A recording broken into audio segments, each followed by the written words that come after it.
हाँ जी, नमस्कार आप सभी का स्वागत है अपने इस YouTube चैनल एड्यूरोही पर। मैं आपका अपना विजय भारत आप सभी का स्वागत करता हूं। करंट अफेयर्स सीरीज के अंतर्गत चलने वाली कक्षाएं आप सभी को सुबह 6 बजे प्रोवाइड करवा दी जाती हैं अपने इस YouTube चैनल एड्यूरोही ऑफिशियल पर।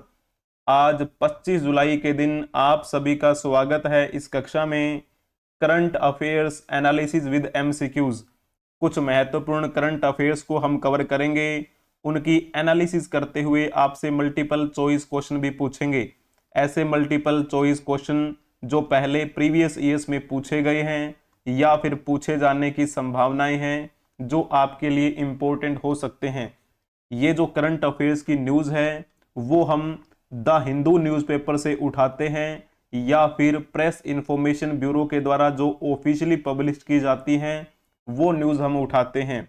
ये आपकी कक्षा मंडे टू फ्राइडे रहती है, सैटरडे और संडे की आपकी छुट्टी रहती है। तो चलिए जी, सबसे पहले आपको बता देते हैं आज की इस कक्षा में हम क्या क्या बातें कवर करने वाले हैं। सूर्य कुमार यादव युग की शुरुआत हो चुकी है। ये as it is news cover की है द हिंदू न्यूज़पेपर ने। सूर्य कुमार यादव के बारे में तो आप जानते ही हैं, इन्होंने अभी T20 वर्ल्ड कप में एक कैच पकड़ा था जिसकी वजह से बड़े फेमस हुए थे। अभी T20 फॉर्मेट में सूर्य कुमार यादव को कप्तान बना दिया गया है भारतीय टीम का। इनके बारे में बातचीत करते हुए मल्टीपल चॉइस क्वेश्चन भी पूछेंगे। सुप्रीम कोर्ट ने नीट यूजी 2024 को रद्द करने की याचिका खारिज कर दी है। सुप्रीम कोर्ट की तरफ से कहा गया है कि हमें इस प्रकार का कोई भी सबूत नहीं मिला जिससे ये जाहिर होता हो कि ये एग्जाम लीक हुआ था या फिर परीक्षाओं की पवित्रता इससे नष्ट हुई थी। तो इसके बारे में बातचीत करेंगे।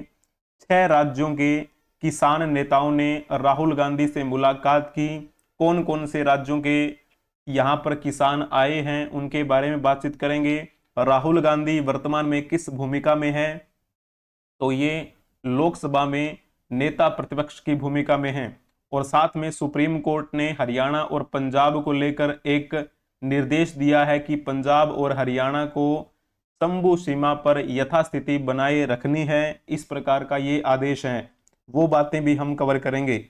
अगर आपको ये कक्षा पसंद आ जाए तो कक्षा को लाइक कर दीजिएगा, अपने दोस्तों के साथ इसे शेयर भी कर दीजिएगा। अगर आपने अभी तक इस YouTube चैनल को सब्सक्राइब नहीं किया है तो सब्सक्राइब कर लीजिए, बेल आइकन बटन को भी प्रेस कर लीजिए ताकि समय से पहले आपको इस कक्षा की नोटिफिकेशन मिलती रहे। तो चलिए जी, शुरुआत करते हैं हम। The dawn of the Surya Kumar Yadav era, Surya Kumar Yadav युग की शुरुआत। Less than a month since ending its ICC trophy drought in Barbados, the Indian T20 team has entered a transition phase. Surya Kumar Yadav has been anointed the captain of for the Sri Lanka series, and the host of player under him will now fight it over the next 2 years to stake claim for sports. Barbados में आपको पता है अभी ICC T20 world cup खेला गया था और इसमें फाइनल में हमारी भारतीय टीम ने साउथ अफ्रीका की टीम को हरा दिया था। और सबसे बड़ा टर्निंग पॉइंट रहा था सूर्य कुमार यादव के द्वारा उस कैच को पकड़ना बाउंड्री पर। ठीक है, और उस ICC ट्रॉफी जीतने के लगभग आप कह सकते हैं 1 ही महीना हुआ है। उस 1 महीने से भी कम समय में भारतीय T20 टीम में बदलाव देखने को मिला है और इसमें सूर्य कुमार यादव को अब कप्तान बनाया गया है। और ICC T20 वर्ल्ड कप को जीतने के बाद हमारे जो उस समय के कप्तान थे रोहित शर्मा ने क्या कर दिया, रिटायरमेंट की घोषणा कर दी। और हमारे जो विराट कोहली थे उन्होंने भी रिटायरमेंट की घोषणा कर दी। ऑलराउंडर जो थे रविंद्र जडेजा, उन्होंने भी T20 फॉर्मेट से संन्यास लेने की घोषणा कर दी। इन तीनों क्रिकेटर्स ने क्या था, T20 फॉर्मेट से संन्यास ले लिया। इसके बाद T20 मैच खेलने के लिए हमारी टीम किसके साथ भिड़ी थी, जिम्बाब्वे के साथ। जिम्बाब्वे के साथ 5 मैचों की सीरीज हुई और उसमें किसको बनाया गया कप्तान, शुभमन गिल को बनाया गया। लेकिन अभी शुभमन गिल के नेतृत्व में हमारी भारतीय टीम ने क्या किया, 4-1 से जीत हासिल कर ली। लेकिन अभी इस T20 फॉर्मेट का एक और सीरीज आप देखेंगे जो श्रीलंका के साथ होने वाली है, और उस श्रीलंका के खिलाफ अभी T20 फॉर्मेट के कप्तान कौन रहेंगे, सूर्य कुमार यादव। तो सूर्य कुमार यादव के नेतृत्व में कई खिलाड़ी अब अगले 2 वर्षों में स्थान पाने के लिए संघर्ष करेंगे। तो ये इनके लिए बहुत बड़ी बात है। बहुत, आप कह सकते हैं इनकी उम्र कितनी है, 33 ईयर्स के आसपास इनकी उम्र है, और इनको अभी कप्तान बनाया गया है। इनका कुछ जगह विरोध भी हो रहा है, और जो इन्होंने इनको एज ए कैप्टन सेलेक्ट किया है उन्होंने अपने अपने जो व्याख्यान है वो भी दिए हैं। अभी 27 जुलाई से ये श्रीलंका के खिलाफ में श्रृंखला शुरू होने वाली है, जिसकी अगुवाई सूर्य कुमार यादव करेंगे। ठीक है ना। तो चलो, जब आपसे क्वेश्चन पूछा जाए तो यहाँ पर पहले आप फोटो देख लीजिए, ये कौन है, यही तो है सूर्य कुमार यादव, जिनको SKY के नाम से जाना जाता है। ठीक है ना। और अभी आप कह सकते हैं पहले T20 फॉर्मेट के कप्तान थे रोहित शर्मा। रोहित शर्मा ने संन्यास की घोषणा कर दी T20 वर्ल्ड कप जीतने के बाद। फिर जिम्बाब्वे के खिलाफ जो श्रृंखला हुई उसमें शुभमन गिल को बनाया गया कप्तान। लेकिन अभी T20 कप जो फॉर्मेट है उसकी कमान संभालेंगे सूर्य कुमार यादव। और ये कौन है, ये है रोजर बिन्नी।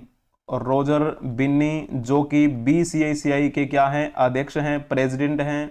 इन्होंने जब रोहित शर्मा और विराट कोहली ने संन्यास की घोषणा की थी T20 फॉर्मेट से, उस समय ये न्यूज़ भी आपको देखने को मिली थी कि BCCI प्रेसिडेंट रोजर बिन्नी ने कहा था कि ये एक अब खाई जैसा हो गया है, इस खाई को पाटने में अभी समय लगेगा, क्योंकि बड़े ही धुरंधर बल्लेबाज हमारी टीम से संन्यास ले चुके हैं T20 फॉर्मेट से। तो यहाँ पर देख लीजिए T20 स्क्वाड हमारी बना दी गई है, जिसमें कैप्टन रहेंगे सूर्य कुमार यादव, और इसमें वॉइस कैप्टन की भूमिका निभाएंगे शुभमन गिल। ठीक है। लेकिन T20 स्क्वाड में तो कैप्टन यही रहेंगे सूर्य कुमार यादव। लेकिन आपको पता है इससे पहले कैप्टन चले आ रहे थे कौन, रोहित शर्मा। अभी ODI के मैच की बात करें या फिर टेस्ट मैच की बात करें, इन दोनों फॉर्मेट में अभी कैप्टेंसी किसके हाथों में रहेगी, रोहित शर्मा के हाथों में रहेगी। रोहित शर्मा ने वर्ल्ड कप जीतने के बाद जब ये संन्यास की घोषणा कर दी थी, उसके बाद से आप कह सकते हैं कि T20 कमान किसी और के हाथों में जाना स्वाभाविक सी बात है। लेकिन अभी 2 फॉर्मेट हैं जिनमें अभी भी कप्तान रोहित शर्मा ही रहेंगे। तो देखते हैं, अभी CT 2025 भी होने वाला है, चैंपियंस ट्रॉफी, और ODI वर्ल्ड कप की बात करेंगे हम। ठीक है ना। तो अभी यहाँ पर ये ODI स्क्वाड और T20 स्क्वाड देख सकते हैं आप। लेकिन जब हम बात करते हैं T20 फॉर्मेट की, तो T20 फॉर्मेट में अभी हमारी भारतीय टीम नंबर 1 पर है, दूसरे नंबर पर ऑस्ट्रेलिया, तीसरे नंबर पर इंग्लैंड की टीम है, चौथे नंबर पर वेस्ट इंडीज, और 5th नंबर पे है साउथ अफ्रीका। और जब हम बात करते हैं ODI यानी कि वनडे इंटरनेशनल क्रिकेट मैच में देखा जाए, तो हमारी भारतीय टीम उसमें भी नंबर 1 पर है, ऑस्ट्रेलिया दूसरे नंबर पर है, साउथ अफ्रीका तीसरे नंबर पे, पाकिस्तान 4th नंबर पे है, और न्यूजीलैंड की टीम 5th नंबर पे है। तो इस प्रकार अब हम देखना होगा हमें कि सूर्य कुमार यादव की कैप्टनसी के अंदर क्या हम अपने इस नंबर 1 को बरकरार रख पाते हैं या नहीं। एक क्वेश्चन आप बताने का प्रयास करेंगे, भारतीय टीम ने कितनी बार ICC पुरुष T20 विश्व कप का खिताब जीता है। ये बड़ा ही प्यारा क्वेश्चन, करंट अफेयर से संबंधित क्वेश्चन बन गया है आपका ये। अगर आपने लिखा होगा इसमें B ऑप्शन, तो आपने बखूबी अच्छा जवाब दिया है। ICC men's T20 world cup Bharat ने 2 बार जीता है। पहली बार कब जीता था, 2007 में, और उस समय हमारे कप्तान कौन थे, MS धोनी। MS धोनी के नेतृत्व में भारतीय टीम ने पाकिस्तान को हराकर T20 वर्ल्ड कप का खिताब अपने नाम किया था पहली बार। उसके बाद दूसरा मौका हमें कब मिला, 2024 में मिला हमें ये मौका, और इसमें कप्तान कौन थे, रोहित शर्मा। और रोहित शर्मा की कैप्टेंसी के अंडर में हमने दूसरी बार T20 वर्ल्ड कप जीता और इसके साथ ही ये क्या हो गए हैं, रिटायरमेंट ले चुके हैं रोहित शर्मा। और अब T20 फॉर्मेट में रोहित शर्मा आपको कभी भी दिखाई नहीं देंगे। कैप्टन कौन बनेंगे अब, सूर्य कुमार यादव। तो एक क्वेश्चन और बता दीजिए, T20 फॉर्मेट की तो चलो बात हो गई है। अभी भी मैंने आपको बताया कि ओडीआई मैच में और टेस्ट मैच में कैप्टन कौन दिखाई देंगे, रोहित शर्मा ही दिखाएंगे। लेकिन जब आपसे पूछा जाए कि भारत ने पहली बार आईसीसी पुरुष एक दिवसीय क्रिकेट विश्व कप कब जीता था, अगर आपने लिखा होगा ना 25 जून 1983, तो आपने बखूबी अच्छा जवाब दिया है। 1983 में हमने पहली बार ओडीआई यानी कि वनडे इंटरनेशनल वर्ल्ड कप जीता था और उस समय हमारे कप्तान कौन थे, कपिल देव उस समय हमारे कप्तान थे। ठीक है, और दूसरी बार हमें मौका कब मिला इस ओडीआई वर्ल्ड कप को जीतने का, तो वो समय था 2011 का। और जब हमने ओडीआई वर्ल्ड कप जीता था, सिंपल वर्ल्ड कप भी बोल देते हैं इसे हम, ठीक है ना। तो ये किसके समय की बात है, ये MS धोनी के समय की बात है। क्लियर हुआ आपको ये पॉइंट, बहुत बढ़िया, अति उत्तम। 2 बार हमने T20 विश्व कप जीता है, 2 बार हमने पुरुष एक दिवसीय क्रिकेट विश्व कप जीता है, ठीक है ना। लेकिन जैसे आपको पता है इंटरनेशनल लेवल पर ये क्रिकेट बड़ा ही फेमस है। अंतरराष्ट्रीय स्तर पर इस क्रिकेट के रूल्स एंड रेगुलेशन निर्धारित करने का काम कौन करता है, अंतरराष्ट्रीय क्रिकेट परिषद करता है, जिसे हम आईसीसी के नाम से जानते हैं। इंग्लिश में इंटरनेशनल क्रिकेट काउंसिल इसे हम कह देते हैं। तो क्या आप बता सकते हैं कि इस आईसीसी का मुख्यालय कहां पर बना हुआ है? आपके सामने यहां पर ऑप्शन दिए गए हैं 4। अगर आपने लिखा होगा दुबई, संयुक्त अरब अमीरात, तो आपने बखूबी अच्छा जवाब दिया है। अंतरराष्ट्रीय क्रिकेट काउंसिल की स्थापना कब हुई थी? इसकी स्थापना हुई थी 15 जून 1909 को। और इसमें कौन से देश शामिल थे, किन देशों के प्रतिनिधियों के द्वारा इसकी स्थापना हुई? तो एक देश का नाम आता है इंग्लैंड, ऑस्ट्रेलिया और दक्षिणी अफ्रीका। इन 3 देशों के प्रतिनिधियों के द्वारा 15 जून 1909 को स्थापना की गई थी। लेकिन उस समय जब स्थापना की गई तो इसका नाम ये नहीं था, इसका नाम क्या था? International cricket conference. तो जब ये स्थापना की गई थी तो भी इसका नाम ये था, कॉन्फ्रेंस। ठीक है, कुछ समय के बाद इसमें क्या किया, नए नियमों को अपनाया गया। नए नियमों को जैसे ही इसमें अपनाया तो इसका नाम भी बदल दिया गया। ठीक है, तो जैसे नाम क्या बदला गया फिर इसमें, वो भी आपको ध्यान में रखना चाहिए। ठीक है, तो इंटरनेशनल क्रिकेट कॉन्फ्रेंस, पहले इसका नाम था इंपीरियल, सॉरी यहां पे आप लिखोगे इंपीरियल क्रिकेट कॉन्फ्रेंस, इंपीरियल। जब इसमें कुछ नए रूल्स एंड रेगुलेशन लागू किए गए फिर इसका नाम रखा गया इंटरनेशनल क्रिकेट कॉन्फ्रेंस। और 1989 में इसका नाम बदलकर क्या रखा गया था, इंटरनेशनल क्रिकेट काउंसिल कर दिया गया। तो ये थोड़ा सा परिवर्तन आपको देखने को मिला इसमें, तो वो आपको ध्यान में रखना है, इसमें आपकी गलती नहीं होनी चाहिए। क्लियर हुआ आपको ये पॉइंट, बहुत बढ़िया, अति उत्तम। तो इसका नाम 2 बार बदला गया, 1909 पहली बार, 1965 में दूसरी बार, जब इसका नाम क्या रखा गया था, इंटरनेशनल क्रिकेट कॉन्फ्रेंस। और फिर इसका नाम 1989 में इंटरनेशनल क्रिकेट काउंसिल कर दिया, जो वर्तमान में हम देखते ही हैं। ठीक है ना, तो चलिए अब हम चलते हैं नेक्स्ट न्यूज की तरफ। Supreme Court declines pleas to cancel NEET UG 2024। Supreme Court ने नीट यूजी 2024 को रद्द करने की याचिका खारिज कर दी है। Bench says there is no material on record at the present stage. पीठ ने कहा कि वर्तमान चरण में रिकॉर्ड पर ऐसा कोई सबूत नहीं है जो ये साबित करे कि प्रश्न पत्रों के व्यवस्थित लीक ने देश भर में मेडिकल प्रवेश के लिए सालाना आयोजित होने वाली परीक्षाओं की पवित्रता को नष्ट किया है। यानी कि इन्होंने ये माना है कि कोई भी पेपर लीक हुआ ही नहीं।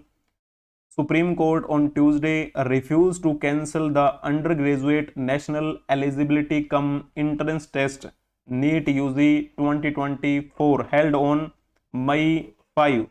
तो ये जो एग्जाम था 5 मई को आयोजित किया गया था और सुप्रीम कोर्ट ने इस परीक्षा को रद्द करने से इनकार कर दिया है, जबकि इन्होंने ये कहा कि हमारे पास वर्तमान चरण में रिकॉर्ड पर ऐसा कोई भी सबूत नहीं मिला जिससे ये जग जाहिर होता हो कि ये पेपर लीक हुआ था। ठीक है ना, तो इस प्रकार आपको बातें ध्यान में रखनी है। चलिए जी, अब यहाँ पर ये देख सकते हैं पुलिस वाले जो प्रदर्शनकारी हैं उनको हटा रहे हैं, जो प्रदर्शन कर रहे थे कि हमें दोबारा से एग्जाम करवाना है और इस प्रकार से, है ना।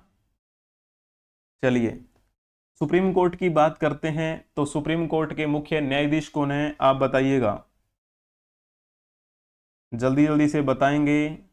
सुप्रीम कोर्ट के वर्तमान में न्यायाधीश कौन है? मुख्य न्यायाधीश की बात की जाती है तो डी.वाई. चंद्रचूड़ का नाम आता है। डी.वाई. चंद्रचूड़, जिनका नाम क्या है? धनंजय वाई चंद्रचूड़ जिनका नाम है।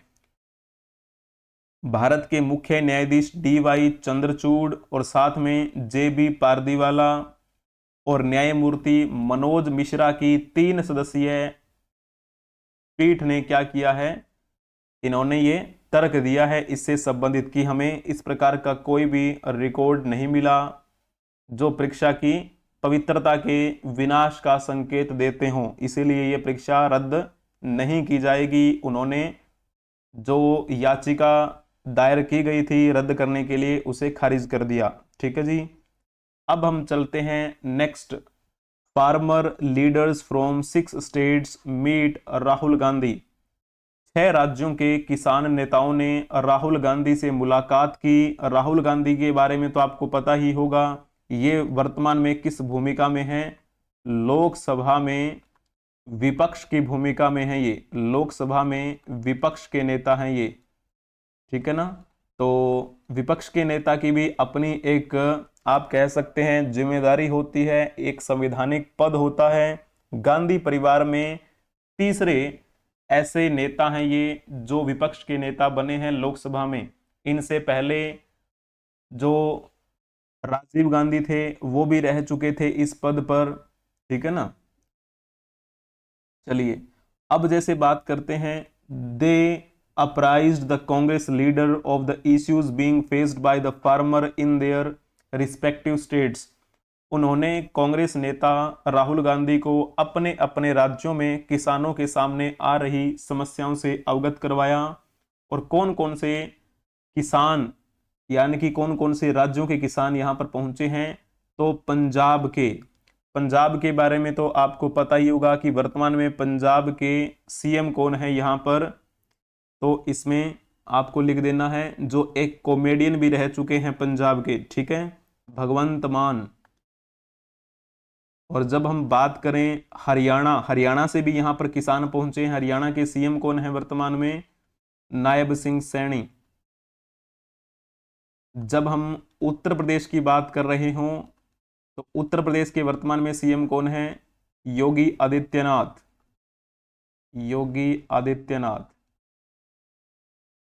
और जब हम बात करते हैं तेलंगाना के बारे में, तेलंगाना के वर्तमान में कौन है सीएम? तो नाम आएगा रेवंत रेड्डी का। रेवंत रेड्डी वहां के हैं। तमिलनाडु की बात की जाती है, तमिलनाडु के कौन है? M.K. स्टालिन। तो मैंने साथ साथ में आपको बता भी दिया कौन कहां का सीएम है। कर्नाटका की बात की जाती है तो कर्नाटक के वर्तमान में सीएम कौन है? क्या आपको पता है कर्नाटक के सीएम कौन है? तो आपको लिख देना है सिद्धारमैया। तो ये जो राज्यों के नाम मैंने बताए हैं विद उनके सीएम का नाम, तो पंजाब, हरियाणा, उत्तर प्रदेश, तेलंगाना, तमिलनाडु और कर्नाटका, यहाँ के जो किसान हैं, किसान नेताओं ने एक अपना प्रतिनिधि मंडल बनाया हुआ है। तो किसान नेताओं के एक प्रतिनिधि मंडल ने 24 जुलाई 2024 को संसद भवन परिसर में लोकसभा में जो विपक्ष की भूमिका निभा रहे हैं राहुल गांधी, उनसे मुलाकात की और अपनी अपनी जो बातें लिखी। इस साथ में यहां पर कौन कौन उपस्थित रहे? कांग्रेस के general secretary KC. Venugopal, Punjab के पूर्व मुख्यमंत्री चरणजीत सिंह चन्नी भी वहां पर उपस्थित रहे। पंजाब कांग्रेस के जो प्रमुख हैं अमरिंदर सिंह राजा वरिंग, वो भी यहां पर उपस्थित रहे। कांग्रेस नेता सुखजिंदर सिंह रंधावा, गुरजीत सिंह औजला, धर्मवीर गांधी, अमर सिंह, दीपेंद्र सिंह हुड्डा और जयप्रकाश भी यहां पर मौजूद रहे। तो जैसे हम भारतीय राष्ट्रीय कांग्रेस की बात करते हैं तो क्या आप बताएंगे, अभी वर्तमान में कांग्रेस का एक मुख्य चेहरा है राहुल गांधी। आप एक क्वेश्चन बताने का प्रयास करेंगे, वर्तमान में इस भारतीय राष्ट्रीय कांग्रेस के अध्यक्ष की भूमिका कौन निभा रहे हैं? वर्तमान में अध्यक्ष कौन है? तो आपको लिख देना है इनका नाम। ये चेहरा आपने देखा होगा, मल्लिकार्जुन खड़गे इनका नाम है, मल्लिकार्जुन खड़गे। ठीक हुआ क्वेश्चन। चलिए, लेकिन जब हम इस भारतीय राष्ट्रीय कांग्रेस के बारे में और बात करते हैं, चलो ये तो मुद्दा हो गया। सुप्रीम कोर्ट ने भी किसानों को लेकर एक बयान दिया है, एक निर्देश जारी किया है। Supreme Court directs Haryana Punjab to maintain status quo at Shambhu border. Supreme Court ने हरियाणा और पंजाब को शंभू सीमा पर यथास्थिति बनाए रखने का निर्देश दिया है। जस्टिस सूर्यकांत की अध्यक्षता वाली 3 जजों की बेंच ने कहा कि एक ऐसे तटस्थ मध्यस्थ की जरूरत है जो किसानों और सरकार के बीच विश्वास पैदा कर सके, ताकि किसानों और सरकार के बीच में एक वार्तालाप हो सके। ये देखते हुए कि किसानों और सरकार के बीच विश्वास की कमी है, सुप्रीम कोर्ट ने 24 जुलाई को प्रदर्शनकारियों से संपर्क करके उनकी मांगों का समाधान खोजने के लिए प्रतिष्ठित व्यक्तियों वाली एक स्वतंत्र समिति के गठन का भी प्रस्ताव रखा। इसके बारे में आपको ये बातें ध्यान में रखनी है। मुख्य मुद्दा यही है कि किसान और सरकार के बीच में विश्वास पैदा कैसे हो। चलिए, तो बात हो रही थी किसके बारे में? इंडियन नेशनल कांग्रेस के बारे में। सभी इंडियन नेशनल कांग्रेस के जो नेता हैं राहुल गांधी से मिले हैं, प्रतिनिधिमंडल किसानों का मिला है उनसे। भारतीय राष्ट्रीय कांग्रेस की स्थापना कब हुई थी? आपके सामने एक क्वेश्चन बताया गया है, जल्दी से बताने का प्रयास करेंगे। अगर आपने ऑप्शन टिक किया होगा बी ऑप्शन, तो आपने बखूबी अच्छा जवाब दिया है। 28 दिसंबर 1885 को बॉम्बे के गोकुलदास तेजपाल संस्कृत कॉलेज में भारतीय राष्ट्रीय कांग्रेस की स्थापना की गई थी। किसके नेतृत्व में? तो नाम आता है ए.ओ. हयूम का। ए.ओ. हयूम की मृत्यु कब हुई थी? 1912 में। जब मृत्यु हो गई ए.ओ. हयूम की, उसके बाद इस व्यक्ति को भारतीय राष्ट्रीय कांग्रेस का संस्थापक घोषित किया गया था। ठीक है, और इस भारतीय राष्ट्रीय कांग्रेस का पहला अधिवेशन कहाँ हुआ? तो जहां पर इसकी स्थापना हुई, जाहिर सी बात है जहां पर स्थापना हुई तो वहां पर इकट्ठे भी तो हुए होंगे और किसी ने अध्यक्षता भी की होगी। तो बिल्कुल सही बात है, पहला अधिवेशन 1885 में हुआ, जिसमें अध्यक्षता किसने की थी? डब्ल्यू.सी. बनर्जी ने की थी। और ये अधिवेशन कहाँ पे हुआ? बॉम्बे में हुआ। दूसरा अधिवेशन अगले साल हुआ 1886 में, और इस अधिवेशन में अध्यक्षता किसने की थी? तो नाम आता है, जिनको हम grand old man of India के नाम से जानते हैं, दादा भाई नौरोजी का नाम आता है। और ये अधिवेशन कहाँ पे हुआ था? कोलकाता में हुआ। तीसरा अधिवेशन भारतीय राष्ट्रीय कांग्रेस का कहाँ पर हुआ? 1887 में हुआ, और ये हुआ था मद्रास में। इसमें अध्यक्षता करने वाले व्यक्ति कौन थे? बदरुद्दीन तैयब, पहले मुस्लिम व्यक्ति जिन्होंने भारतीय राष्ट्रीय कांग्रेस के अधिवेशन की अध्यक्षता की। चौथा अधिवेशन कब हुआ था? अगले साल 1888 में हुआ, और इसमें अध्यक्षता करने वाले व्यक्ति कौन थे? जॉर्ज यूल का नाम आता है, पहले अंग्रेज व्यक्ति। अब जैसे हम बात करते हैं, ये मैप आपको दिखाने का प्रयास किया गया है, यहाँ पे समझ लो थोड़ा सा। ये देखो, पहला अधिवेशन मुंबई में, और दूसरा अधिवेशन कहाँ पे? कोलकाता में। तीसरा अधिवेशन मद्रास में, और चौथा अधिवेशन कहाँ पे? इलाहाबाद में। तो नॉर्मल सी बात है, ऐसे बना लीजिएगा, मुंबई, मुंबई से कोलकाता, दूसरा अधिवेशन, तीसरा मद्रास, चौथा कहाँ पे? इस प्रकार से 1 2 3 4 इस प्रकार। ठीक है, ये आपको ध्यान में रखना है, रटने की कोई भी आवश्यकता नहीं है। क्लियर हुआ आपको ये पॉइंट। चलिए अध्यक्षता के बारे में एक क्वेश्चन और पूछ लेते हैं। वर्तमान में तो भारतीय राष्ट्रीय कांग्रेस के अध्यक्ष कौन हैं? मल्लिकार्जुन खड़गे हैं।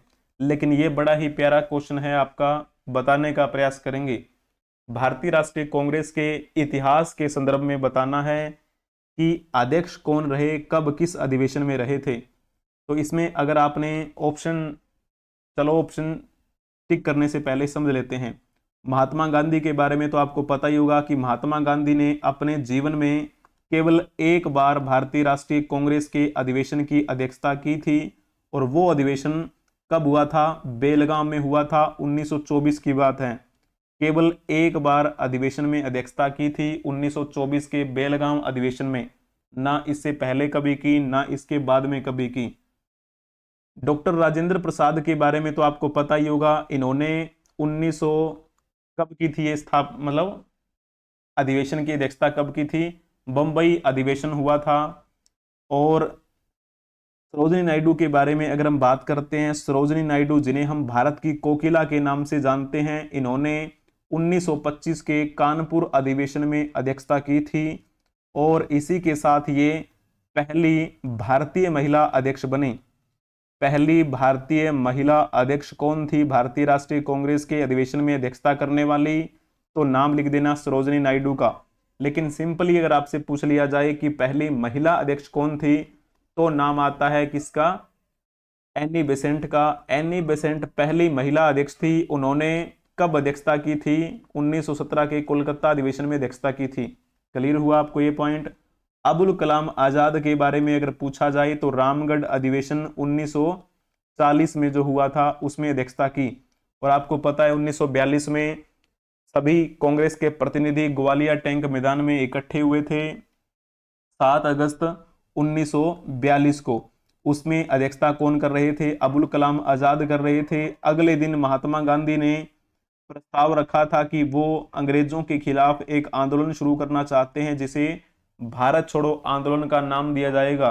तो सभी ने विचार विमर्श किया था और सभी ने इसे प्रस्ताव को पारित भी कर दिया। अगले दिन महात्मा गांधी के नेतृत्व में 9 अगस्त 1942 को ग्वालियर टैंक मैदान से भारत छोड़ो आंदोलन की शुरुआत हो गई थी। तो अगर आपसे ये पूछा जाए कि भारत छोड़ो आंदोलन के समय भारतीय राष्ट्रीय कांग्रेस के अध्यक्ष कौन थे, तो आपको लिख देना है अबुल कलाम आजाद का नाम। अगर इसमें आपने लिखा होगा A3 B2 C1 D4 तो आपने बखूबी अच्छा जवाब दिया है। सी ऑप्शन आपने टिक किया है। राजेंद्र प्रसाद जो हमारे गणतंत्र भारत के पहले राष्ट्रपति थे, उन्होंने बंबई अधिवेशन में अध्यक्षता की थी। आप ये बताइएगा कि ये बंबई अधिवेशन किस वर्ष में हुआ था। ठीक है, चलिए जी, अगर आपको ये कक्षा पसंद आई है तो कक्षा को लाइक कर दीजिए, अपने दोस्तों के साथ इसे शेयर कर दीजिए। अगर आपने अभी तक इस YouTube चैनल को सब्सक्राइब नहीं किया है तो सब्सक्राइब कर लीजिए, बेल आइकन बटन को भी प्रेस कर लीजिए ताकि समय से पहले आपको इस कक्षा की नोटिफिकेशन मिलती रहे। आपको इस कक्षा की PDF टेलीग्राम चैनल पे मिल जाएगी, वहां से आप देख सकते हैं इस कक्षा को एज ए PDF। अगर कोई महत्वपूर्ण मुद्दा बनता है या कोई इंपॉर्टेंट क्वेश्चन बनता है, अगर उसकी हम कोई शॉर्ट्स वीडियो बनाते हैं तो उसका लिंक भी आपको प्रोवाइड करवा दिया जाता है टेलीग्राम चैनल पे। आप सभी का धन्यवाद बने रहने के लिए।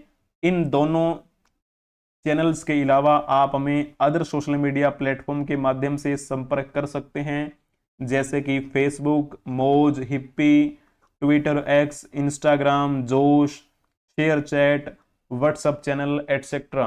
बशर्ते आपको सर्च करना है एड्यूरोही 24। बने रहिए हमारे साथ एड्यूरोही ऑफिशियल के साथ। अब मिलेंगे नेक्स्ट क्लास में, तब तक के लिए हंसते रहें, मुस्कुराते रहें, पढ़ते रहें, खेलते रहें और खिलखिलाते रहें। जय हिंद, जय भारत, वंदे मातरम।